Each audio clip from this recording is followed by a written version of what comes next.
నామానికి మహిమ కలుగును గాక. పరిశుద్ధ దేవుని నామములో మీ అందరికీ శుభాభివందనాలు.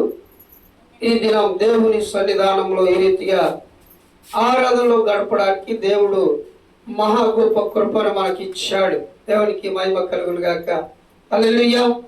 దేవుడు గొప్పవాడు, పరిశుద్ధుడు, పరమాత్ముడు, భగవంతుడు, నిజమైనటువంటి దేవుడని ఈ రక్షణ స్వార్థను ప్రకటిస్తూ ఉండగా పరిశుద్ధమైనటువంటి పరిశుద్ధ గ్రంథం దేవుని మాట వాక్యము సెలవిస్తున్నటువంటి విధానం. ఈ దినము దేవుని వాక్యాన్ని ధ్యానించుకునే ముందు యేసు క్రీస్తు ప్రభుల వారు మానవునిగా ఈ భూలోకానికి దిగి వచ్చి సర్వలోక పాప పరిహార్థమై, సర్వలోక మానవాళి యొక్క పాప పరిహార్థమై కల్వరి శిలువలో బలి అయి చనిపోయి సమాధి చేయబడి మూడవ దినమున తిరిగి లేచినటువంటి ఏకైక దేవుడు యేసు క్రీస్తు ప్రభుల వారు సర్వలోక మానవాళి యొక్క పాప పరిహార్థమై, అనగా దాని అర్థం భావం ఏంటంటే ఈ భూమి మీద, సర్వలోకం అంటే భూమి మీద ఉన్న ప్రతి మనిషి కొరకు ఆయన బలిగా అర్పించబడ్డాడు. బలిగా తనను తాను అర్పించుకున్నాడు. మన పాపముల చేత, అపరాధముల చేత మనము చనిపోవలసినటువంటి స్థలములో మన శాప పాపములను తీసివేయడానికి, ఆ మరణాంధకారముల నుంచి రక్షించడానికి, నశించు దానిని వెతికి రక్షించడానికి మనుష్య కుమారుడి లోకానికి వచ్చెను అనేటువంటి విషయాన్ని పరిశుద్ధ గ్రంథ లేఖనం సెలవిస్తున్నది. దేవునికి మహిమ కలుగును గాక. భూమి మీద ఉన్న మనుషులమైన మనందరినీ రక్షించడానికి, తన నిత్యత్వములో, నిత్య మార్గములో నడిపించడానికి, సన్మార్గములో నడిపించడానికి భగవంతుడు, ఆ దేవుడు, ఆ సృష్టికర్త యేసు పేరుతో మానవ రూపిగా భూమి మీదకి వచ్చాడు. దేవునికి మహిమ కలుగును గాక. దేవుని వాక్య ధ్యానాంశంలోకి వెళ్దాం. దేవుడు వ్యవసాయం గురించి అద్భుతంగా తన గ్రంథములో సెలవిస్తున్నాడు.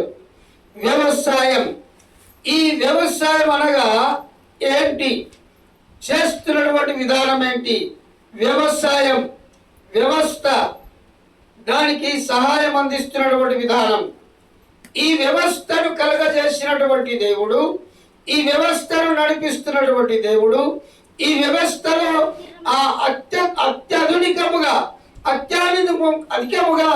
ఆ సహాయం చేసి నడిపిస్తున్నటువంటి దేవుడు యేసు క్రీస్తు ప్రభుల వారు. దేవునికి మహిమ కలుగును గాక. రెండవది, మన బ్రతుకు కోసం, మన పొట్టల పోషణ కోసం మనము చేస్తున్న వ్యవసాయం, ఈ వరి పంట వేయడము, మరి అనేక రకాలైన పంటలు పండించడం. ఈ వ్యవసాయం అనేటువంటి విషయాల్లో చాలా గొప్ప కార్యాలు దేవుడు చూపిస్తూ ఉన్నాడు. దేవునికి మహిమ కలుగును గాక. ఎబ్రీలకు రాసినటువంటి పత్రిక 6వ అధ్యాయం 7వ వాక్యం. ఎబ్రీలకు రాసినటువంటి పత్రిక 6వ అధ్యాయం, స్తోత్రం, 7వ వాక్యాన్ని ఒకసారి చదువుకుందాం. దేవునికి మహిమ కలుగును గాక.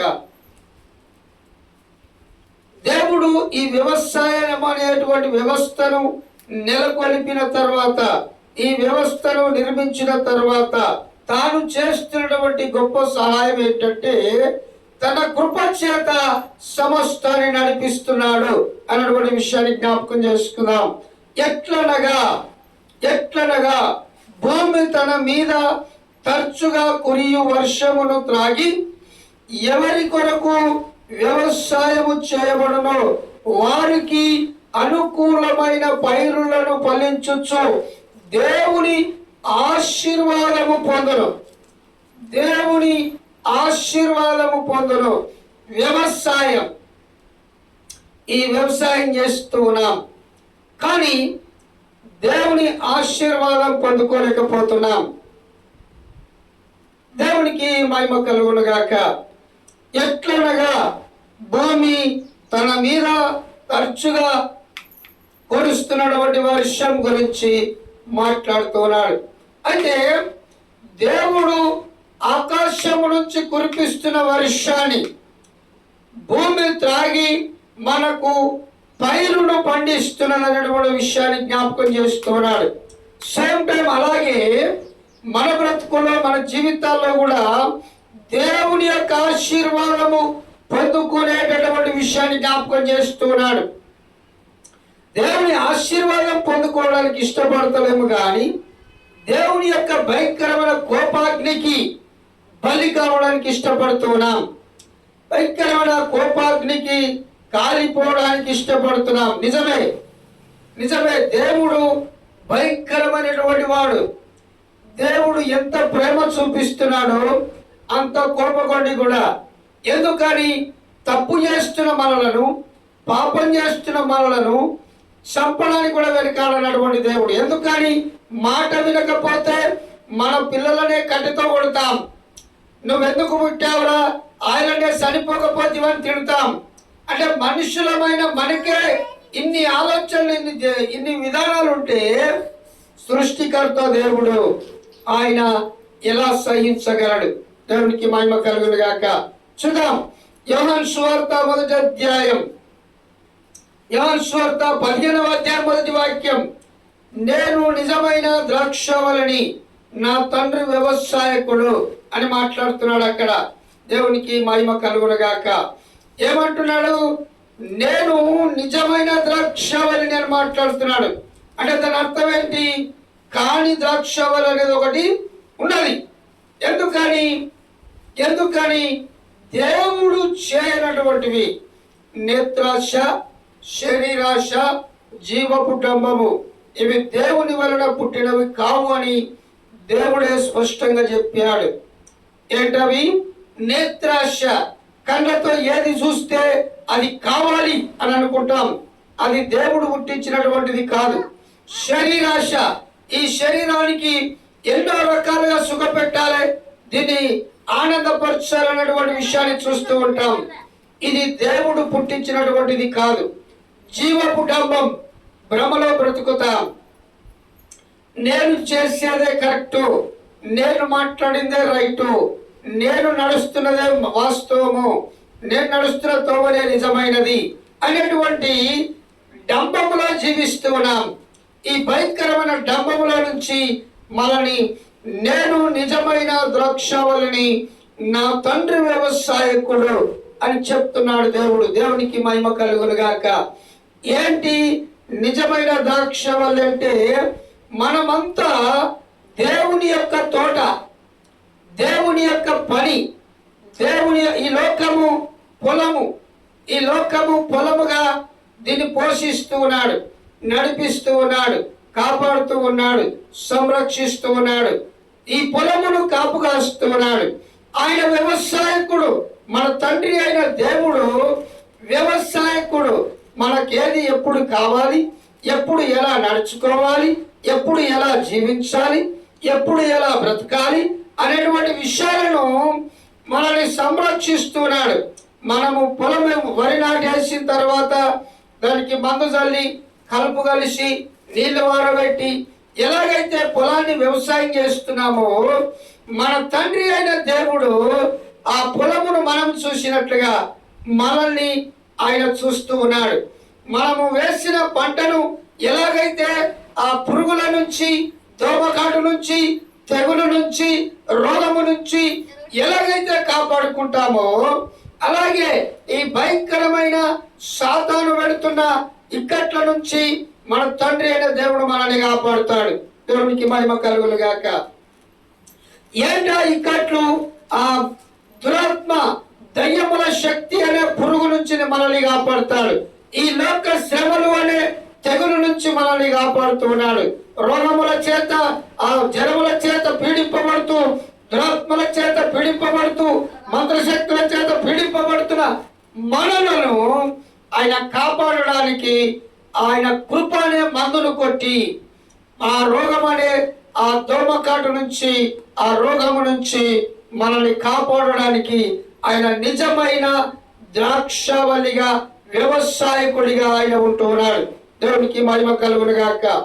నేను నిజమైన ద్రాక్షవల్లిని అని యేసుక్రీస్తు ప్రభుల వారు సెలవిస్తున్నాడు. అవును, ఆయన నిజమైన ద్రాక్షవల్లిగా ఈ భూమి మీదకి వచ్చాడు. మనమంతా దేవుని యొక్క ద్రాక్షవల్లులుగా జీవించాలని ఆ మార్గాన్ని మనకు చూపించాడు. అవును, తండ్రి అయిన దేవుడు వ్యవసాయకుడిగా ఉన్నాడు. ఒక రైతుగా ఆయన మనల్ని కాపుగాస్తూ ఉన్నాడు. మనకు పొలానికి ఎలాగైతే నీళ్లు పెడుతున్నామో, పొలానికి ఎలాగైతే ఎరువులు వేస్తున్నామో, అలాగే తన కృప చేత మనల్ని సంరక్షిస్తూ ఉన్నాడు. దేవునికి మహిమ కలుగును గాక. చూద్దాం, 2 రాజుల గ్రంథం 25వ అధ్యాయం. స్తోత్రం స్తోత్రం. 2 రాజుల గ్రంథం 25వ అధ్యాయం 12వ వాక్యం. 2 రాజుల గ్రంథం 25వ అధ్యాయం 12వ వాక్యం ఏం సెలవిస్తున్నా చూద్దాం ఒకసారి. వ్యవసాయదారులను ద్రాక్ష తోట వారును ఉండవలెనని దేశపు బీద జనులలో కొందరిని ఉండనిచ్చెను. దేవునికి మహిమ కలుగును గాక. వ్యవసాయదారులను ద్రాక్ష తోటలోని వారును ఉండవలెనని దేశపు బీదలలో కొందరిని ఉండనిచ్చెదను. కొందరిని బ్రతకడానికి, కొందరు జీవించడానికి, కొందరు నివాసం ఉండడానికి ఆయన ఉండనిస్తున్నాడు. ఆయన బ్రతకనిస్తున్నాడు. ఆయన బ్రతుకుని చూపిస్తూ ఉన్నాడు. ఆయన కృప ద్వారా బ్రతకమని ఈ భూమి మీద మనల్ని వదిలేశాడు. అయితే తండ్రి అయిన దేవుని సన్నిధిని వదిలిపెట్టి ఇష్టానుసారంగా జీవించడానికి ఇష్టపడుతున్నాం. ఎలాగా? ఇదిగో గచ్చ పొదలు, ముళ్ళ తుప్పలు, రాళ్ల తుప్పలుగా జీవిస్తూ ఉన్నాం. ఇటువంటివి ఏరివేయడానికి, తీసివేయడానికి ఆ దేవుడు తన దేవదూతలను పంపిస్తానని సెలవిచ్చాడు. దేవునికి మహిమ కలుగును గాక. మనం పొలమును కలుపు తీస్తాం. పొలములో గడ్డి మొలవకుండా, ఆ గడ్డి పెరగకుండా, గడ్డి గంటలు మొలవకుండా, ఆ కలుపు ఆ పొలములో ఏ కత్తి రాకుండా ఎలాగైతే తీసివేసి ఏరివేస్తామో, అలాగే మన బ్రతుకుల్లో, మన జీవితంలో పాపం అనే కలుపు ఉండకూడదని దేవుడు కలుపు కలుస్తున్నాడు.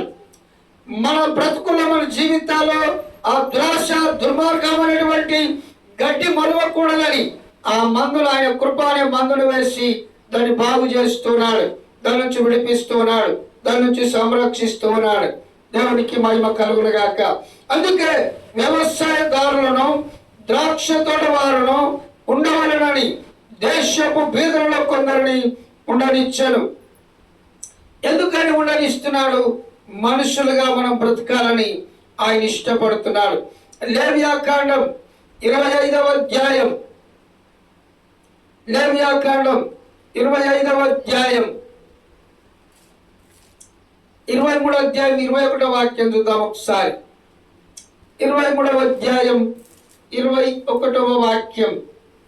ఆనాడే మీరు పరిశుద్ధ సంఘముగా కూడవలనని చాటింపవలను. అందులో మీరు జీవనోపాధి అయిన ఏ పని చేయకూడదు. ఇది మీ సమస్త నివాసులలో మీ తరములకు నిత్యమైన కట్టడ. ఏంటి ఆయన చెప్తున్నటువంటి మాట అంటే, ఈ విశ్రాంతి దినము నాడు ఏ పని చేయకుండా మందిరానికి వెళ్ళి తండ్రి అయిన దేవుణ్ణి ఆరాధించి గణపరచాలని సెలవిస్తూ ఉన్నాడు.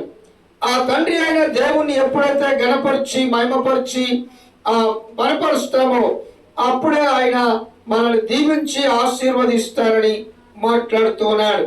ద్వితీయోపదేశకాండం 16వ అధ్యాయం 12వ వాక్యం. ద్వితీయోపదేశకాండం 16వ అధ్యాయం 12వ వాక్యం.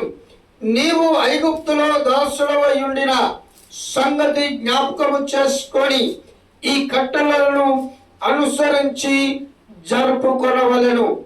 నీవు పాపమనే బానిసలో ఉన్నప్పుడు, భయంకరమైన ఆ లోకాశలను జీవించినప్పుడు, భయంకరమైన దుర్మార్గపు పనులు చేసి బ్రతికినప్పుడు, ఆ ఐగుప్తు అనే ఆ పాపపు బానిసత్వము నుంచి నువ్వు విడిపించబడిన తర్వాత ఈ నా కట్టడలను అనుసరించి నువ్వు బ్రతుకాలి అనేటువంటి విషయాన్ని దేవుడు తెలియజేస్తున్నాడు. నిజమే కదా? యేసు ప్రభు నమ్ముకొని, యేసు ప్రభు దేవుడని గుర్తించి నమ్మి రక్షణ పొంది అనగా బాప్టిజం తీసుకొని కొన్ని రోజులు బలలో పాల్గొంది, తర్వాత ఏదో కొద్దిగా శ్రమ కష్టము బాధ వచ్చిందని లోకములో కలిసిపోతూ ఉన్నారు. ఎందుకని? దేవుని యొక్క శక్తి సామర్థ్యాలు ఏంటో, దేవుడు అంటే ఏంటో, దేవుని మాట మీద మన బ్రతుకులను మన జీవితాలను కట్టుకొనక ఈ జారుడు బండ లాంటి లోకములో జారిపోతున్నారు. జారి పడిపోయి తిరిగి లేచి నిలబడేటువంటి సామర్థ్యం కలిగి బ్రతకలేకపోతున్నారు. దేవునికి మహిమ కలుగును గాక. ఈ విషయాన్ని గుర్తెరిగి జాగ్రత్తగా క్రైస్తవులుగా జీవిస్తున్న లేదా క్రీస్తు బిడ్డలుగా దేవుని పిల్లలుగా బ్రతుకుతున్నాం. మనం ఎలాంటి బ్రతుకుతున్నాం, ఎలాంటి జీవితాన్ని జీవిస్తున్నాం, ఎలాంటి నడక నడుస్తున్నాం, మనల్ని మనము పరిశోధించుకొని పరీక్షించుకొని ఆయన కొరకు జీవించే బిడ్డలుగా, ఆయన కొరకు బ్రతికే పిల్లలుగా మనం ఉంటున్నామా అనే విషయాన్ని జ్ఞాపకం చేసుకోమని దేవుడు మరొకసారి మనతో మాట్లాడుతున్నాడు. నీవు ఐగుప్తులో దాసుడవై ఉండిన ఆ సంగతి జ్ఞాపకం చేసుకొనుము. ఈ లోకం అనే భయంకరమైన పాపములో చీకటిలో చిక్కిపోయి ఆ జీవించినటువంటి నిన్ను ఆ పాప ఊపిలో నుంచి బయటికి తీసుకొచ్చి నిజమైన నిత్యమైన వెలుగులో బ్రతికేటట్టుగా చేసిన ఆ దేవుని యొక్క మాటను జ్ఞాపకం చేసుకో. ఆ దేవుని యొక్క రక్షణ కృపను జ్ఞాపకం చేసుకోమని దేవుడు సెలవిస్తూ ఉన్నాడు. దేవునికి మహిమ కలుగును గాక. చూద్దాం దేవుని వాక్యముల నుంచి మరొక మాట. అదే లేవియాకాండం 25వ అధ్యాయం 35-36 వాక్యాలు. 25వ అధ్యాయం 35-36 వాక్యాలు. లేవియాకాండం 25వ అధ్యాయం. స్తోత్రం స్తోత్రం.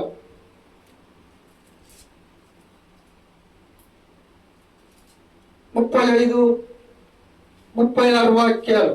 35-36 వాక్యాలు. పరవాసి అయినను అధిపతి అయినను నీ సహోదరుడొక్కడు బీదవాడై నిరాడార్థుడై నీ యొద్దకు వచ్చిన ఎడల నీవు వానికి సహాయము చేయవలను. అతడు నీ వలన బ్రతకవలెను. నీ దేవునికి భయపడి వాని యొక్క వడ్డీనైనను తీసుకొనకూడదు. నీ సహోదరుడు నీ వలన బ్రతకవలెను. దేవునికి మహిమ కలుగును గాక. దేవుడు పరవాసి అయినను అధిపతి అయినను నీ సహోదరుడు ఒకడు బీదవాడై నిరాడార్థుడై నీ యొద్దకు వచ్చిన ఎడల, ఎవడైతే నీ యొద్దకు వచ్చి సహాయం అడుగుతాడో వారికి సహాయము చేయాలని సెలవిస్తున్నాడు. అలాగే వారికి ఇచ్చిన దాని దగ్గర వడ్డీ తీసుకొనకూడదని దేవుని వాక్యం సెలవిస్తున్నాడు. దేవుడు మాట్లాడుతున్నాడు. వాడు నీ వలన బ్రతుకున్నట్లు నువ్వు సహాయం చేయాలి అని దేవుడు సెలవిస్తున్నాడు. దేవునికి మహిమ కలుగును గాక.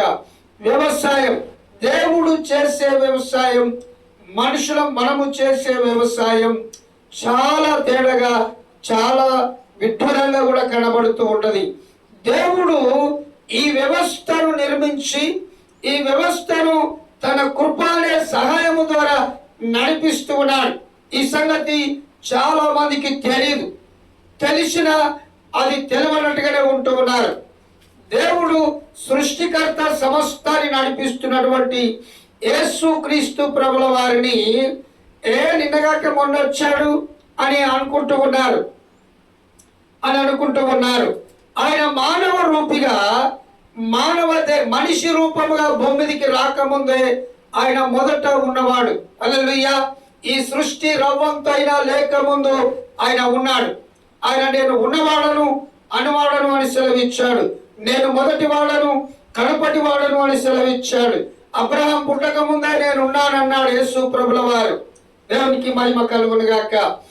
యేసు పేరుతో మాత్రమే భూమి మీదకి వచ్చాడు. అంతకుముందు ఆయన ఉన్నాడు, ఆయన ఉన్నవాడు. అందుకే ఆ మాట సెలవిస్తున్నాడు. పరవాసి అయినడు ఎవరైనడు ఈ వ్యవసాయాన్ని నడిపిస్తున్నటువంటి దేవుడు. అందుకే నేను నిజమైన ద్రాక్షవల్లిని, నా తండ్రి వ్యవసాయకుడు అనేటువంటి మాటను గుర్తు చేస్తూ ఉన్నాడు. చూద్దాం దేవుని వాక్యముల నుంచి ద్వితీయోపదేశకాండం 26వ అధ్యాయం 10వ వాక్యం. ద్వితీయోపదేశకాండం 26వ అధ్యాయం 10వ వాక్యం. కాబట్టి యెహోవా నీవే నాకిచ్చిన భూమి యొక్క ప్రథమ ఫలమును నేను తెచ్చి ఉన్నానని నీ దేవుడైన యెహోవా సన్నిధిని చెప్పి నీ దేవుడైన యెహోవా సన్నిధిని దాన్ని పెట్టి నీ దేవుడైన యెహోవా సన్నిధిని నమస్కారము చేసి నీకును నీ ఇంటి వారికి నీ దేవుడైన యెహోవా దయచేసిన మేలంతటి విషయమును నీవును లేవీయులను నీ దేశంలో ఉన్న పరదేశులను సంతోషింపవలెను. దేవునికి మహిమ కలుగునుగాక. దేవుడు చేసిన సహాయాన్ని నీ దేశంలో ఉన్న ప్రతి ఒక్కరు కూడా తలంచుకోవాలి, దాని ద్వారా సంతోషించాలని దేవుడు సెలవిస్తూ ఉన్నాడు. ఏంటి సంతోషించే విధానం అని అంటే, ఆయన వ్యవసాయకుడై ఉన్నాడు, ఆయన వ్యవసాయం చేస్తూ ఉన్నాడు. ఆయన వ్యవసాయం మనమే. మన తండ్రి అయిన దేవుడు వ్యవసాయకుడు, మనము నిజమైన ద్రాక్ష తోటగా ఈ భూమి మీద నివసిస్తున్నాం. దేవునికి మహిమ కలుగునుగాక. అటువంటి విషయాన్ని మనం గుర్తుంచుకోవాలి. చూద్దాం దేవుని వాక్యములో నుంచి యెషయా గ్రంథం 61వ అధ్యాయం 5వ వాక్యం. యెషయా గ్రంథం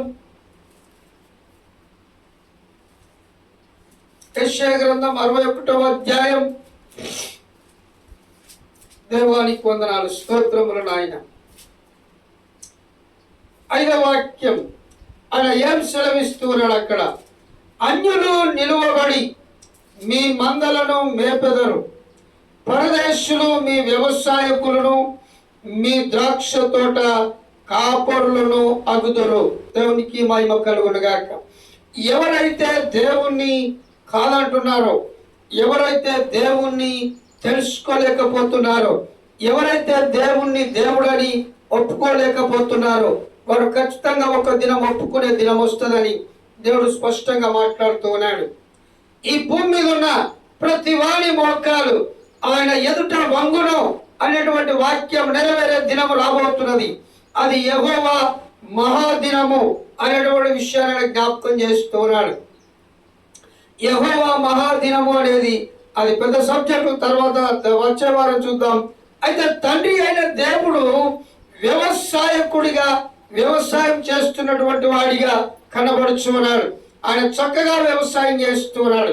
అయితే ఆయన వ్యవసాయం చేస్తున్నటువంటి విధానములో మనము మంచి ద్రాక్షలుగా ఉంటున్నామా, కారు ద్రాక్షలుగా ఉంటున్నామా అనేటువంటి విషయాన్ని జ్ఞాపకం చేసుకోమని దేవుడు సెలవిస్తున్నాడు.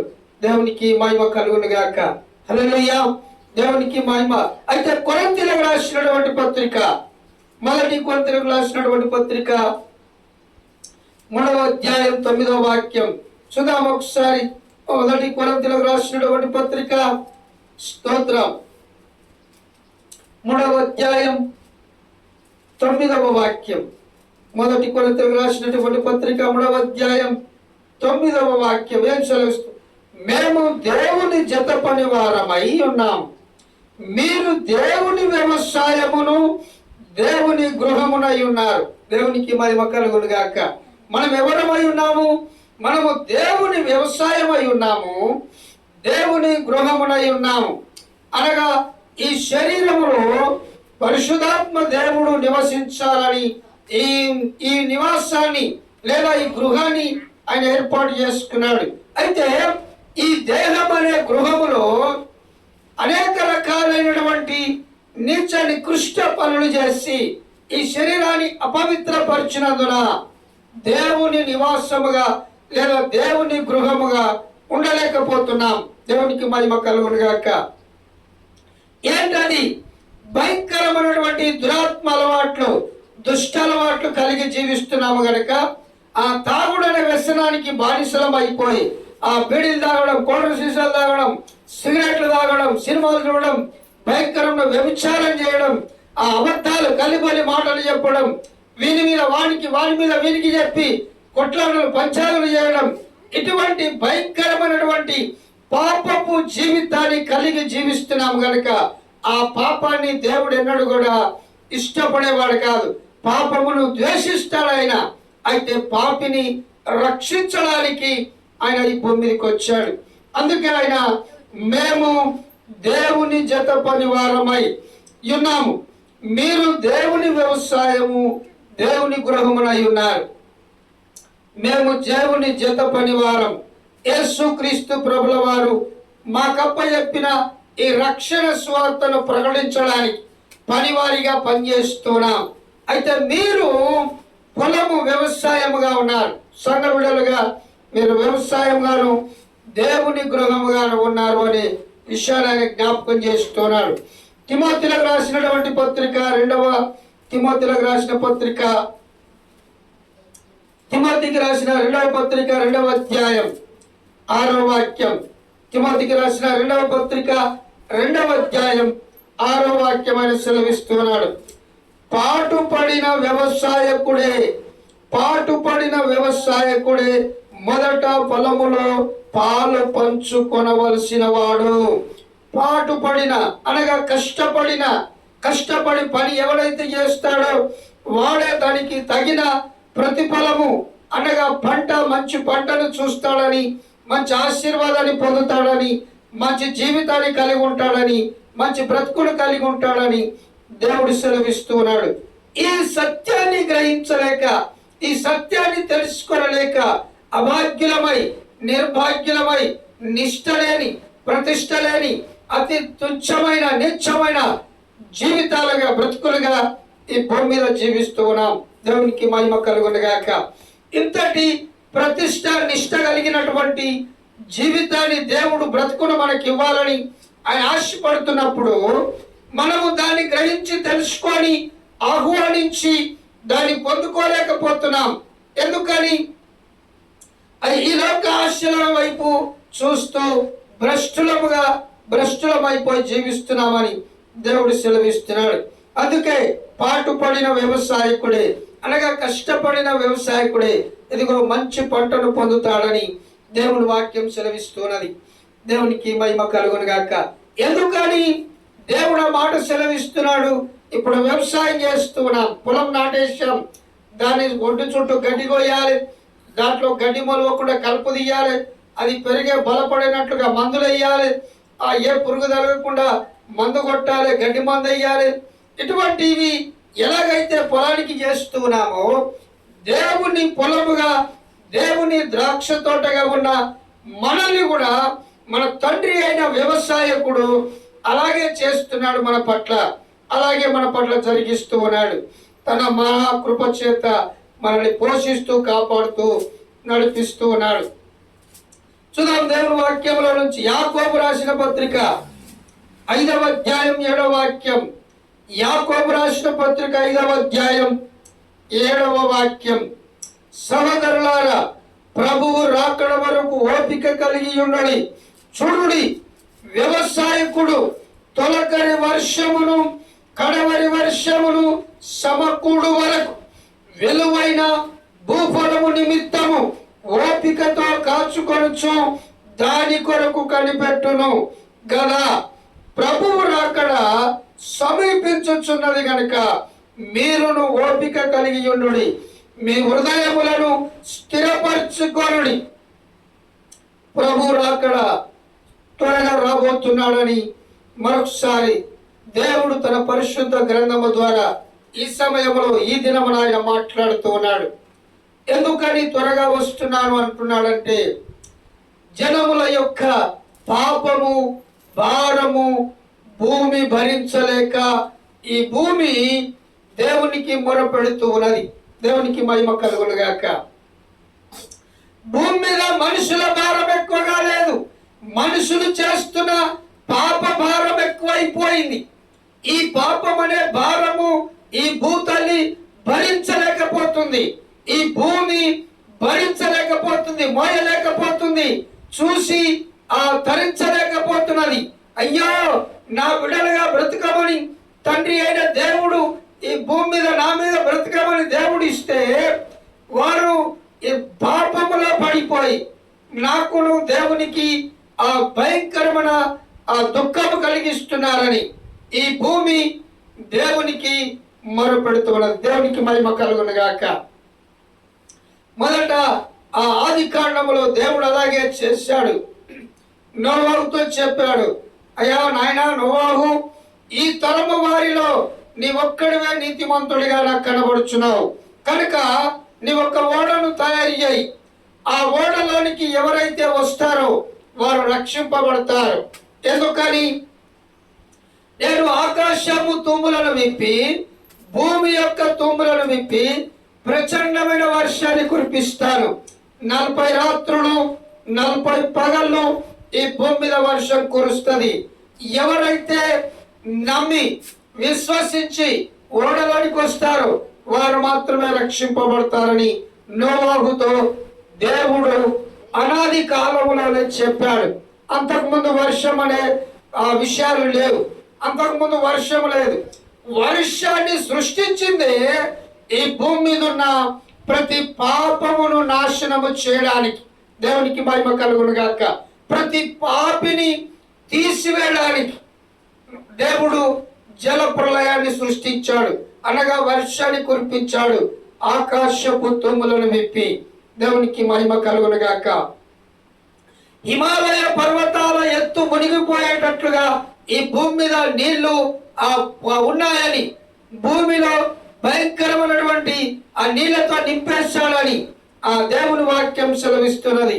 అయితే భూమిని ఆయన నీళ్లతో నింపడు గాని మరొక్క దానితో ఈ ద్రాక్ష తోటకు పట్టిన పురుగును నాశనం చేయడానికి లేదా చంపివేయడానికి ఆయన దగ్గర ఎన్నో రకాల మందులు ఉన్నాయి. ఆ మందులను ఆయన పంపిస్తే, ఆ మందులను ఆయన కొడితే ద్రాక్ష తోటనే మనము బ్రతికి బ్రట్టగట్టగలుగుతామా? దేవునికి మహిమ కలుగును గాక. ఆ ప్రభువు అక్కడ సమీపిస్తూ ఉన్నది. మనము ఓపికతో కనిపెడుతూ ఆయన నిజమైనటువంటి రక్షకుడని హృదయపూర్వకంగా ఒప్పుకొని ఆయన సన్నిధిలో గడపడానికి ఇష్టపడినప్పుడు దేవుడు మన పట్ల గొప్ప కార్యం చేస్తాడు. చూద్దాం దేవుని వాక్యముల నుంచి చివరిగా ద్వితీయోపదేశ కాండం 5వ అధ్యాయం 15వ వాక్యం. 5వ అధ్యాయం 15వ వాక్యం. నీవు ఐగుప్తు దేశమందు దాసుడవై ఉన్నప్పుడు నీ దేవుడైన యెహోవా బాహుబలము చేత చాచిన చేతి చేతను నిన్ను అక్కడి నుండి రప్పించేనని జ్ఞాపకము చేసుకొనుము. అందుచేతను విశ్రాంతి దినము ఆచరింపవలనని నీ దేవుడైన యెహోవా నీకు ఆజ్ఞాపించుచున్నాడు. దేవునికి మహిమ కలుగును గాక. ఈ విశ్రాంతి దినమును, ఈ పునరుత్థాన దినమును నువ్వు ఆచరించాలి. అనగా ఆయన సన్నిధికి రావాలి. ఆయన సన్నిధికి వచ్చి నీ బాధ, నీ కష్టము, నీ దుఃఖం ఆయనతో చెప్పుకున్నప్పుడు వాటి నుంచి విడిపించి సంరక్షించి కాపాడుతారని సెలవిచ్చాడు. అందుకే వ్యవసాయముల గురించి ఆయన మాట్లాడుతూ వచ్చాడు. ఏప్రిల్కి రాసినటువంటి పత్రిక మొదటి చదువుకున్నటువంటి వాక్య భాగం. ఏప్రిల్కి రాసినటువంటి పత్రిక 6వ అధ్యాయం 7వ వాక్యాన్ని ఒకసారి చదువుకుందాం. ఏప్రిల్కి రాసినటువంటి పత్రిక 6వ అధ్యాయం 7వ వాక్యాన్ని ఒకసారి చూద్దాం. దేవునికి మహిమ కలుగును గాక. దేవుడు చేసిన గొప్ప కార్యం, దేవుడు మనకు చూపించిన గొప్ప మార్గం. దేవుడు ఎట్లనగా భూమి తన మీద తరచుగా కురి వర్షమును త్రాగి ఎవరి కొరకు వ్యవసాయము చేయబడునో వారికి అనుకూలమైన పైరులను ఫలించుచు దేవుని ఆశీర్వాదము పొందును. దేవుని యొక్క ఆశీర్వాదం పొందుకునే పనిలో మనము లేము గాని దేవుని యొక్క భయంకరమైన ఉగ్రతను పొందుకునేటువంటి స్థితిలో మనం కనబడుతున్నాం. అటువంటి భయంకరమైనటువంటి ఆయన కోపాగ్నికి ఆహుతి కాకుండా, లేదా కాలిపోకుండా, లేదా నాశనంలోకి వెళ్ళకుండా మనల్ని మనం సరి చేసుకొని మన పాపములను ఒప్పుకొని దేవునితో కలిసి బ్రతకడానికి ఇష్టపడదాం. ఆనాడు నోవాహు తన కుటుంబము 8 మంది మాత్రమే ఓడలో రక్షింపబడ్డారు. అలాగే సొదొమ గొమొర్రా పట్టణములో లోతు తన భార్య తన కుటుంబం మాత్రమే రక్షింపబడ్డారు. ఈ తరము వారిలో ఎవరు నీతిమంతులున్నారో, ఎవరు రక్షింపబడతారో అది దేవుడే నిర్ణయిస్తాడు. దేవునికి మహిమ కలుగును గాక. హల్లెలూయా. దేవుడు చేసే గొప్ప కార్యం, ఆయన చేస్తున్న వ్యవసాయం, ఈ వ్యవసాయం అనే ద్రాక్ష తోటను కాపాడుతున్నటువంటి దేవుడు దాన్ని ఎలా కాపాడుకోవాలో, ఎలా రక్షించుకోవాలో, వ్యవసాయం చేస్తున్న రైతులుగా మనకు మన పొలం గురించి, పంట ఎలా పండించాలి, ఎలా అభివృద్ధి పొందాలి, ఎలా ఈ పంట పొలమును మనము బాగా పండించాలని ఎలాంటి ప్రయత్నాలు అయితే చేస్తూ ఉంటామో, దేవుడు కూడా ద్రాక్ష తోటలుగా మనల్ని కూడా ఎలా బ్రతికించాలి, ఎలా నడిపించాలి, ఎలా జీవింపజేయాలి అనేటువంటి విషయాలు కూడా ఆయన శ్రద్ధ కలిగి ఉన్నాడు. ఈ విషయాన్ని, ఆయన కట్టడలను మనం మర్చిపోతున్నాం, ఆయన సన్నిధి మర్చిపోతున్నాం. ఆయన విశ్రాంతి దినమును విడిచిపెట్టి ఆయన సన్నిధిని అనుభవించకుండా తుచ్చమైనటువంటి లోకాశల వైపు చూస్తూ భయంకర పాపంలో జీవిస్తూ ఉన్నాం. కనుక దేవుడు చేసే గొప్ప కార్యం మన జీవితాల్లో ఆయన ఆశీర్వాదం పొందుకునేటట్లుగా మనం బ్రతకడానికి ఇష్టపడదాం. దేవుడి కొద్ది మాటలు దీవించి ఆశీర్వదించునుగాక.